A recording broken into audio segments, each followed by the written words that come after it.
জাতীয় থেকে আন্তর্জাতিক প্রান্তিক জনপদ থেকে নগর চারপাশে ঠিক কী ঘটছে এই মুহূর্তে তা নিয়ে এখন চারদিক আপনার সঙ্গে আছি আমি আজহার লিমন। প্রধানমন্ত্রী শেখ হাসিনা বলেছেন, স্মার্ট বাংলাদেশের কারিগর হিসেবে আজকের শিশুদের আগামীর জন্য প্রস্তুত করা হবে। সকালে নিজ সংসদীয় আসন টুঙ্গিপাড়ায় কথা বলেন সরকার প্রধান। গোপালগঞ্জ সফরের দ্বিতীয় দিন সকালে টুঙ্গিপাড়ায় গিমাডাঙ্গা মডেল প্রাথমিক বিদ্যালয়ে শিশুদের সঙ্গে নিয়ে বঙ্গবন্ধু কর্নারের উদ্বোধন করেন প্রধানমন্ত্রী শেখ হাসিনা। এ সময় এসো বঙ্গবন্ধুকে জানি শীর্ষক অ্যালবামের মোড়ক উন্মোচন করেন তিনি। পরে বেলা 12টার দিকে টুঙ্গিপাড়ায় মাল্টিপারপাস পৌর সুপারমার্কেট পরিদর্শনে যান সরকার প্রধান। সেখানে তাকে ফুল দিয়ে স্বাগত জানানো হয়। 2023 সালে 36 কোটি টাকা ব্যয় নির্মিত এই মার্কেটটির বিভিন্ন কাজে ব্যবহৃত হবে।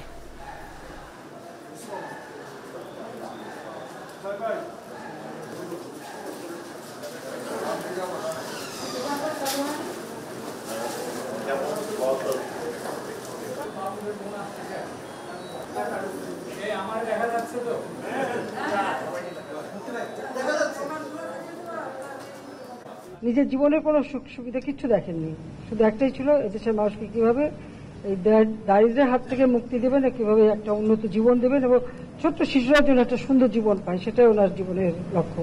ছোট্ট সোনামণি, তোমাদের জন্য তো আশীর্বাদ রইল, তোমার লেখাপড়া শিখে বড় হও, কারণ স্মার্ট বাংলাদেশ গড়ে তুলবো। সেই বাংলাদেশে তো তোমরাই হবে আসল স্মার্ট, যা দেশ চালাবে, তাই না? তোমাদের মাঝ থেকে হয়ে আসবে আমার তো প্রধানমন্ত্রী, মন্ত্রী, বড় বড় জায়গায় যাবে, গবেষণা করবে, বিজ্ঞানী হবে। আমরা একসময় চাঁদেও যাব, কোনো চিন্তা নাই। কাজে সবাইকে সেই এখন থেকে সেভাবে প্রস্তুতি নিতে হবে, পড়াশোনা করতে হবে। জাতির পিতা বঙ্গবন্ধু শেখ মুজিব ছোটবেলা থেকে কিন্তু সাধারণ মানুষের জন্য কাজ করতেন এবং ওনার একটা মানুষের প্রতি একটা আলাদা দরদ ছিল এবং দেখতেন যে দেশের মানুষ খাবার পায় না, পরনের ছিন্ন কাপড়, থাকার জায়গা নেই, চিকিৎসা পেত না, এটা ওনাকে খুব ব্যথিত করত। সরকারের উন্নয়নের কারণে গত 16 বছরে পার্বত্য চট্টগ্রাম বদলে গেলেও সেখানে শান্তি চুক্তি বাস্তবায়নে মূল সমস্যা ভূমি, আর এর সমাধানও সময় সাপেক্ষ। সকালে রাজধানীতে সপ্তাহব্যাপী পাহাড়ি ফল মেলার উদ্বোধন করে আওয়ামী লীগের সাধারণ সম্পাদক ওবায়দুল কাদের একথা বলেন। মন্ত্রী বলেন, ভারত আমাদের রাজনৈতিক বন্ধু আর চীন উন্নয়নের। পদ্মা সেতু নির্মাণে চীনা কোম্পানি কাজ করেছে, মেট্রো রেলে কাজ করেছে জাপান। এভাবে দেশের উন্নয়নের জন্য যেখান থেকে পাওয়া যাবে সহযোগিতা নেওয়া হবে বলেও জানান ওবায়দুল কাদের। কোটা বিরোধী আন্দোলনে বিএনপি ভর করছে বলে অভিযোগ করেন আওয়ামী লীগের সাধারণ সম্পাদক। পরে মেলার স্টল পরিদর্শন করেন তিনি। 12 জুলাই পর্যন্ত চলবে মেলা, খোলা থাকবে প্রতিদিন সকাল 10:30 থেকে রাত 8টা পর্যন্ত। আমরা থাকবো আপনাদের, কোনো ভয়ের কারণ নেই। গত 16 বছরে পার্বত্য চট্টগ্রাম বদলে গেছে। শেখ হাসিনা থাকলে আপনাদের সব সমস্যার সমাধান হবে।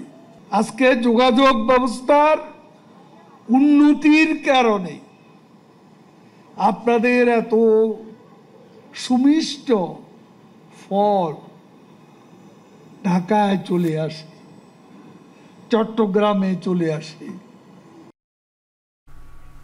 এদিকে বিএনপি মহাসচিব মির্জা ফখরুল ইসলাম আলমগীর বলেছেন, সাধারণ জনগণকে ন্যায্য অধিকার থেকে বঞ্চিত করার পুরনো অপকৌশলেই শিক্ষার্থীদের ন্যায্য আন্দোলনকে দমাতে চাইছে সরকার। বলেন, সরকারের এই চেষ্টা কোনোভাবেই সফল হবে না। গুলশানে দলের চেয়ারপারসনের কার্যালয়ে সংবাদ সম্মেলনে মির্জা ফখরুল আরও বলেন, সাধারণ শিক্ষার্থীদের কোটা বিরোধী আন্দোলনকে যৌক্তিক মনে করে বিএনপি। বিশ্ববিদ্যালয়ের শিক্ষকরা পেনশন স্কিম বাতিলের দাবিতে যে আন্দোলন করছে তাতে দলের সমর্থন জানিয়ে মহাসচিব বলেন, পেনশন স্কিম চালুর কথা করে জনগণের পকেট খালি করতে চায় সরকার। ক্ষমতায় গেলে সব ধরনের বৈষম্যমূলক স্কিম বাতিল করা হবে বলেও জানান বিএনপির এই মহাসচিব। সর্বজনীন পেনশন স্কিম চালু করার জন্য দেশের সকল পাবলিক বিশ্ববিদ্যালয়গুলোর শিক্ষক ও কর্মচারীদের সম্পৃক্ত করে সরকারি পরিপত্র জারি করেছে। এই বিষয়টি নিয়ে ক্ষুব্ধ বাংলাদেশের পাবলিক বিশ্ববিদ্যালয়ের শিক্ষক সম্প্রদায় কর্মচারীবৃন্দ এবং তারা এই স্মারকটি প্রত্যাখ্যান করেছে। প্রকৃতপক্ষে এটি এই দেউলিয়া সরকারের দুর্নীতির আরেকটি পথ খুলে দেওয়া। যেহেতু দেশের অর্থনৈতিক অবস্থা চরম সংকটাপন্ন, সেহেতু অন্যান্য খাত সহ শিক্ষকদের কাছ থেকে অন্যায়ভাবে এই পেনশনের টাকা তুলে নিতে যাচ্ছে। চট্টগ্রাম মেডিকেল কলেজ সহ প্রত্যন্ত এলাকার কমিউনিটি ক্লিনিক পরিদর্শন করেছেন স্বাস্থ্যমন্ত্রী ডাক্তার সামন্ত লাল সেন। এ সময় দেশের সরকারি মেডিকেলগুলোতে দীর্ঘদিন যন্ত্রপাতি নষ্ট থাকা ও বিকেলে চিকিৎসক না থাকায় ক্ষোভ প্রকাশ করেন মন্ত্রী। সকালে চট্টগ্রাম মেডিকেল কলেজ হাসপাতাল পরিদর্শন করেন তিনি। এ সময় সেবার মান নিয়ে কথা বলেন রোগীদের সঙ্গে। এরপর হাসপাতালের সার্বিক সমস্যা, নষ্ট হওয়া যন্ত্রপাতি ও চিকিৎসা সেবা নিয়ে বৈঠকে বসেন চিকিৎসকদের সঙ্গে। চট্টগ্রাম মেডিকেলে এমআরআই, এক্সরে সহ নানা মেশিন নষ্ট থাকায় চিকিৎসা সেবা ব্যাহত হচ্ছে বলে মন্ত্রীকে জানান চিকিৎসকরা। এর আগে চীনের অর্থায়নে 285 কোটি টাকায় নির্মিত হতে যাওয়া চট্টগ্রাম মেডিকেল হাসপাতালের বার্ন ইউনিটের স্থান পরিবর্তন করেন তিনি। এ সময় তিনি বলেন, চলতি মাসের মধ্যেই বার্ন ইউনিটের ভিত্তিপ্রস্তর স্থাপন ও সেপ্টেম্বরে নির্মাণ কাজ শুরু হবে।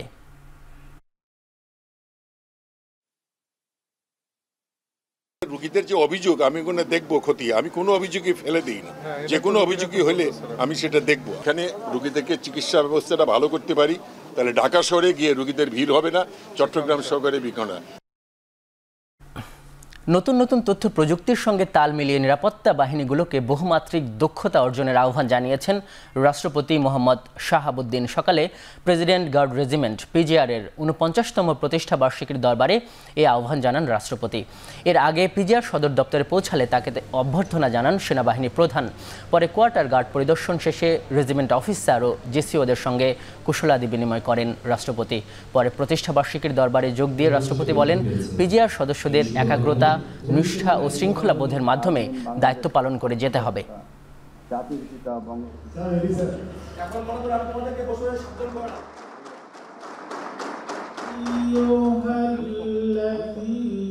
পিজিআর গঠনের 42 দিনের মাথায় আমাদের জাতির পিতাকে প্রাণ দিতে হয়েছে। আমাদের আজকের মতো যদি সুসংগঠিত পিজিআর থাকতো, তাহলে হয়তো আমরা আমাদের জাতির পিতাকে রক্ষা করতে পারতাম। দেশের ইতিহাস অন্য ধারায় লিখিত হতো। চলমান বন্যা পরিস্থিতি আরও দীর্ঘায়িত হতে পারে বলে শঙ্কা করেছেন ত্রাণ ও দুর্যোগ প্রতিমন্ত্রী। সচিবালয়ের সংবাদ ব্রিফিংয়ে তিনি বলেন, অল্প সময়ের ব্যবধানে নতুন করে বন্যা পরিস্থিতি তৈরি হতে পারে। জানান, এখন পর্যন্ত 18,76,000 মানুষের বন্যায় ক্ষতিগ্রস্ত হয়েছে। বন্যায় ক্ষতিগ্রস্ত হয়েছে 18,76,956 জন। এটা জেলা প্রশাসন থেকে তথ্য। কোন এলাকায় বন্যা হইতে পারে, কোন এলাকায় ভূমিধস হইতে পারে, কোন এলাকায় বজ্র বিদ্যুতের সম্ভাবনা, এগুলি কিন্তু আমাদের মন্ত্রণালয়ের আগে থেকে এগুলি গবেষণালব্ধ তথ্য আছে। ওই যে তথ্যের উপর ভিত্তি করে সারা বছরই আমাদের এই প্রস্তুতিটা থাকে এবং সেভাবে যখন যেটা এফেক্টেড, যেই দুর্যোগ যেখানে এফেক্টেড হওয়ার সম্ভাবনা, ওইভাবে আমাদের প্রস্তুতিটা থাকে। সেভাবে আমাদের দেশের টেলিভিশন খাতকে বাঁচাতে ভিনদেশি চ্যানেলে বিজ্ঞাপন বন্ধ করতে হবে, না হলে এই খাত সংকটে পড়বে বলে মনে করছে দেশের কেবল অপারেটরদের সংগঠন কোয়াব। রাজধানীতে এক সংবাদ সম্মেলনে বিভিন্ন দাবিও তুলে ধরে সংগঠনটি। কোয়াবের সভাপতি বলেন, ফেসবুকের বিজ্ঞাপন অবৈধ, এতে সরকার রাজস্ব থেকে বঞ্চিত হচ্ছে। এ নিয়ে বিটিআরসি ও তথ্য মন্ত্রণালয়ের নজরদারি বাড়ানোর দাবি জানায় কোয়াব। সভায় 6টি দাবি তুলে ধরে সংগঠনটি, যা 2 সপ্তাহের মধ্যে বাস্তবায়ন না হলে কঠোর কর্মসূচি দেওয়া হবে বলে ঘোষণা দেওয়া হয় ওই সংবাদ সম্মেলনে। সভায় কোয়াবের সাধারণ সম্পাদক বলেন, কেবল খাত না বাঁচলে টেলিভিশনগুলো বাঁচবে না।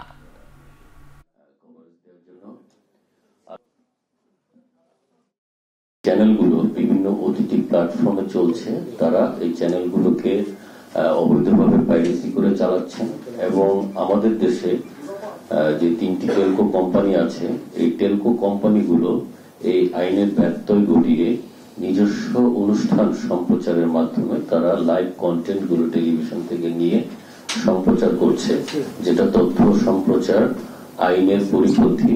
তাদের এই অবৈধ কার্যক্রমগুলো যদি বন্ধ না হয়, তাহলে এই সেক্টরটিকে কন্টিনিউ করা বা এই সেক্টরটিকে সামনের দিকে নিয়ে যাওয়া আমাদের পক্ষে সম্ভব নয়।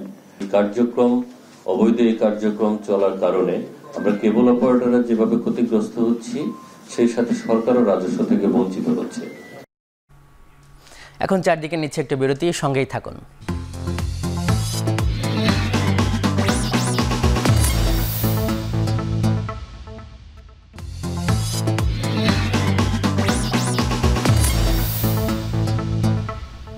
বিরতির পর ফিরে এলাম, দেখছেন এখন চারদিক।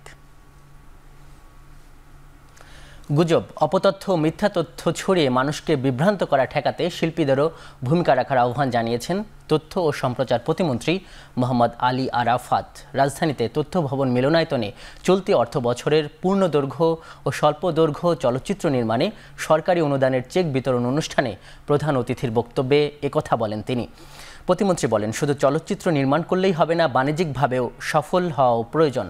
ভালো সিনেমা নির্মাণের ক্ষেত্রে শুধু সরকারি অর্থের উপর নির্ভর না করে প্রযোজনা প্রতিষ্ঠানেরও লগ্নি প্রয়োজন। এ সময় অনুদানের ছবি নির্মাণের ক্ষেত্রে গুণগত মান বাড়ানোর তাগিদ দেন তথ্যমন্ত্রী। এর আগে 2023-24 অর্থ বছরে পূর্ণদৈর্ঘ্য 20টি ও স্বল্পদৈর্ঘ্য 6টি চলচ্চিত্র নির্মাণের অনুদানের চেক পরিচালক ও প্রযোজকদের হাতে তুলে দেন তিনি।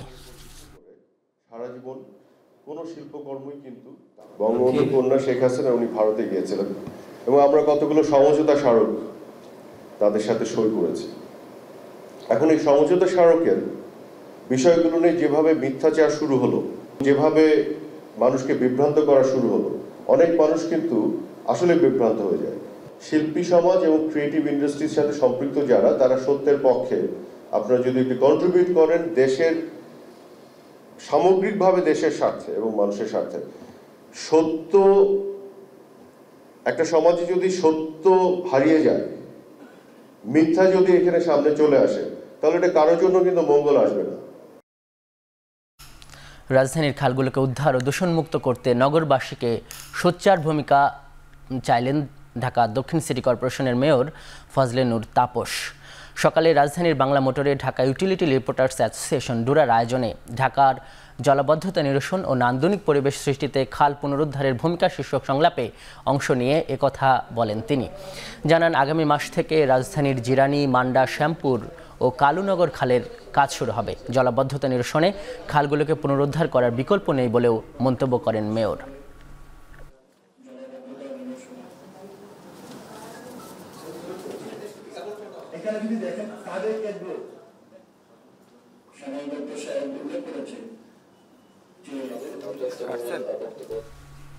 সেনাবাহিনীর উদ্যোগে কুমিল্লার হোমনায় অনুষ্ঠিত হলো ফ্রি মেডিকেল ক্যাম্প। সকালে হোমনা মডেল সরকারি প্রাথমিক বিদ্যালয়ে এই ক্যাম্প অনুষ্ঠিত হয়। 2000-এর বেশি গরিব, দুস্থ ও নিম্ন আয়ের মানুষকে স্বাস্থ্যসেবা দেওয়া হয়। 11 সেনা সদস্যের মেডিকেল টিম চোখের ছানি পড়াসহ বিভিন্ন রোগ নির্ণয় করার পাশাপাশি বিনামূল্যে ওষুধ বিতরণ করে। বাংলাদেশ সেনাবাহিনীর 33 পদাতিক ডিভিশনের জিসিওর দিক নির্দেশনায় প্রতি বছরই গ্রীষ্মকালীন প্রশিক্ষণ চলাকালে এই সেবা দেওয়া হয়। ক্যাম্পের সার্বিক তত্ত্বাবধানে ছিল পদাতিক ডিভিশনের 35 ফিল্ড অ্যাম্বুলেন্স।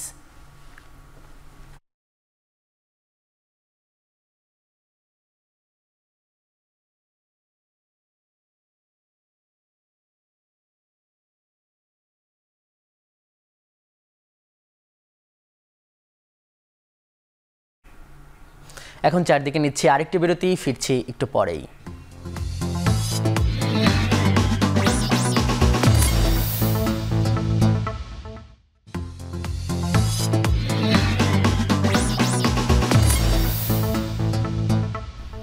বিরতি শেষে আবারও ফিরে এলাম, আপনি দেখছেন এখন চারদিক।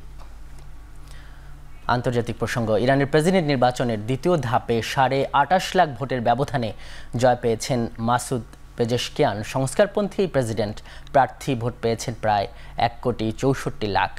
এতে করে ইসলামী বিপ্লবের পর চতুর্থবারের মতো সংস্কারপন্থী প্রেসিডেন্ট বসতে যাচ্ছেন ইরানের মসনদে। রাজনীতির বাইরে পেশাগত জীবনে হার্ট সার্জন ছিলেন মাসুদ পেজেশকিয়ান। 5 বারের এই আইন প্রণেতা দায়িত্ব সামলেছেন স্বাস্থ্য মন্ত্রণালয়ের। ভোটে ভোটার উপস্থিতির হার ছিল 49%। ভোটার সংখ্যা বাড়াতে নির্ধারিত সময় শেষ হওয়ার পরেও মধ্যরাত পর্যন্ত চলে ভোট গ্রহণ। গেল 19 মে হেলিকপ্টার বিধ্বস্তে নিহত হন ইরানের প্রেসিডেন্ট ইব্রাহিম রাইসি। তার উত্তরসূরি খুঁজতে 28 জুন চলে প্রথম দফার নির্বাচন। তবে কেউই 50% ভোট না পাওয়ায় শীর্ষ 2 প্রার্থীকে নিয়ে নির্বাচন গড়ায় দ্বিতীয় ধাপে।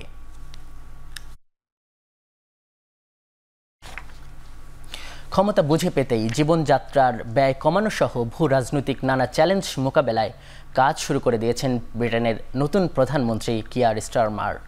অঙ্গীকার করেছেন যে কোনো মূল্যে পূরণ করবেন জনগণের প্রত্যাশা। এর মধ্যে মন্ত্রিসভা গঠনের কাজ শুরু করেছেন কেয়ার স্টারমার, যেখানে উপপ্রধানমন্ত্রী হিসাবে নিয়োগ দেওয়া হয়েছে লেবার এমপি অ্যাঞ্জেলা রেনারকে। পররাষ্ট্রমন্ত্রী হিসাবে নিয়োগ পেয়েছেন ডেভিড ল্যামি। আর জীবনযাত্রার ব্যয় কমানো সহ দেশের অর্থনীতি চাঙা করতে অর্থমন্ত্রীর দায়িত্ব দেওয়া হয়েছে র্যাচেল রিভসকে। জোনাথন রেনল্ডস পেয়েছেন বাণিজ্য মন্ত্রণালয়, লিজ কেন্ডালকে করা হয়েছে কর্ম ও পেনশন বিষয়ক মন্ত্রী।